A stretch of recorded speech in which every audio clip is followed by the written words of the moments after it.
अस्सलामुअलैकुम दोस्तों, आऊं आहियां जो पंहिंजो अली हसन चढ़ड़ ऐं अवां ॾिसी रहिया आहियो मुंहिंजो यूट्यूब चैनल ऐं Facebook page Ali Hassan Chadhar fans. अॼु ॻाल्हि कंदासीं ड्रामा सीरियल दौलाब ऐं ॿियनि ड्रामनि जे बारे में, पर हुन खां पहिरियां मुंहिंजे चैनल खे सब्सक्राइब कयो, लाइक कयो, कमेंट कयो ऐं बेल आइकन जे बटन खे दॿायो। बेल आइकन जे बटन खे दॿाइण जो फ़ाइदो इहो आहे त मुंहिंजी हर वीडियो अवां ताईं आसानी सां पहुची सघंदी। त दोस्तो, ड्रामा सीरियल हड़ई हिकु जहिड़ा जो प्रोमो बि जारी कयो वियो आहे, हड़ई हिकु जहिड़ा ड्रामो तमामु बहितरीनु आहे। जल्द खां जल्द उन जी जेको हिन खे KTN ते हलायो वेंदो। उन खां पोइ ड्रामा सीरियल जंहिंजो नालो राबेल हुयो, जैकम्बाद में उन जी शूट हले पई। जेको राबेल आहे उहो तमामु ज़बरदस्त आहे। उनमें तमामु ज़बरदस्त अब्बास ओढाणो आहे ऐं ॿिया जेके तमामु बहितरीनु एक्टर आहिनि। ऐं हीअ बि KTN जो प्रोजेक्ट आहे। KTN हाणे तमामु ज़बरदस्त ड्रामा ॾियणु वञे पई, छो त हिन जो जेको गैप हुयो ड्रामनि जो उहो हाणे ख़तमु थियणु वञे पियो। हीअ KTN जो प्रोजेक्ट आहे।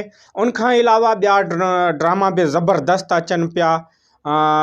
वेरनि जी वस्ती आहे। वेरनि जी वस्ती बि हिकु तमामु बहितरीनु ड्रामो आहे ऐं KTN जो ड्रामो आहे। ऐं TV जो कुझु दोस्त चवनि पिया त हुन जे डायरेक्टर जो नालो या हुन जे ड्रामे जो नालो, इहो मां अव्हांखे जल्द कंफर्म कराए ॿुधाईंदुसि। जो ड्रामो हाणे रिकॉर्ड थिए पियो पन्नू आकेल में, पर हुन जे पूरी ॼाण न मिली आहे। उन जे करे मां हीअ ॼाण न ॾेई सघियो आहियां। तमामु जल्द अव्हांखे ॼाण ॾींदुसि। ऐं दो ड्रामो बि शेड्यूल हले पियो, हुनजो शेड्यूल निकिरे पियो ऐं इन हफ़्ते में शुरू थी वेंदो। दो ड्रामो दौलाब खां पोइ हिकु तमामु ज़बरदस्त मेगा सीरियल आहे। ऐं मां अव्हांखे ॿुधायां त वेरनि जी वस्ती बि एॾो ई ड्रामो ज़बरदस्त आहे। ऐं हाणे ॻाल्हि कंदासीं ड्रामा सीरियल दौलाब जी। दौलाब जो जेको ड्रामे में हाणे ककर जे पीउ खे अली ख़ान वारनि अगवा करे वरितो आहे। तमामु ज़बरदस्त ही किस्त थियणु वञे पई। हाणे सोढल वारनि खे छॾाइण जे चकर में हुननि हिकिड़ो ॿियो अगवा कयो आहे। मुराद वारनि घर में घिड़ी करे ककर जे घर में घिड़ी हुतां ही अगवा कयो वियो आहे। हाणे जॾहिं राज़न मुराद सां ॻाल्हियूं करणु ईंदो त हुनखे ही चवंदो त मूंखे जेको आहे छोकिरी वापसि कयो ऐं चाचो वापसि कयो। हू चवंदो त पहिरियां असांजा माण्हू छॾियो। ऐं इन ते मुराद चवंदो त जेका छोकिरी आहे उन जी मूंखे का बि ॼाण न आहे, छो त कूंज जी का बि मुराद खे ख़बर न आहे। सोढल जेका आहे उहा पंहिंजे ॻुझ गोह में रखी आहे, कंहिं लिक में रखी आहे, जिते उनखे ख़बर नथी पवे। कूंज पाण परेशान आहे त मुराद काॾे वियो आहे। मुराद जॾहिं हुननि ते ॾे वियो आहे त हुननि मारे छॾियो आहे या अगवा करे छॾियो आहे।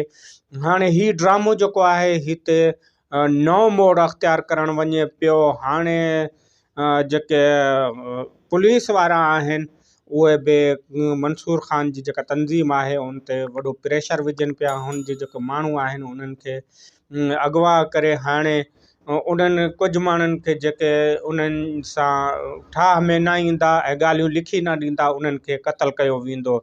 जेके मंसूर ख़ान जा माण्हू हुननि वटि क़ैद आहिनि उन्हनि खे कुझु माण्हुनि खे जल्द क़तलु कयो वेंदो ऐं ॿिया कुझु साइड थी वेंदा।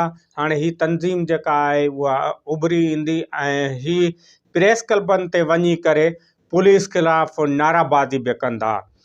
हे राज़न जेको आहे सोढल खे बि चए थो त मां हाणे ॻाल्हियुनि जे लाइ वञा थो ऐं तुंहिंजे लाइ सुठो इहो आहे कूंज ऐं गुलपरी असांजे हवाले कयो त अव्हांजी जान बख़्श थींदी।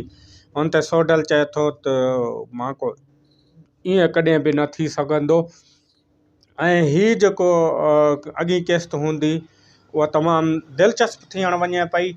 ऐं ॿियनि ड्रामनि बाबति अगरि अव्हां ॼाण चाहियो था त हिन कमेंट करे ॿुधाईंदा। इन ते पंहिंजे अली हसन चढ़ड़ खे ॾींदा इजाज़त। वेंदे वेंदे मुंहिंजे इन चैनल खे सब्सक्राइब, लाइक कयो, कमेंट कयो ऐं दोस्तनि ताईं शेयर कयो ऐं बेल आइकन जे बटन खे ज़रूरु दॿाईंदा कयो। मूंखे ॾियो इजाज़त। अल्लाह हाफ़िज़।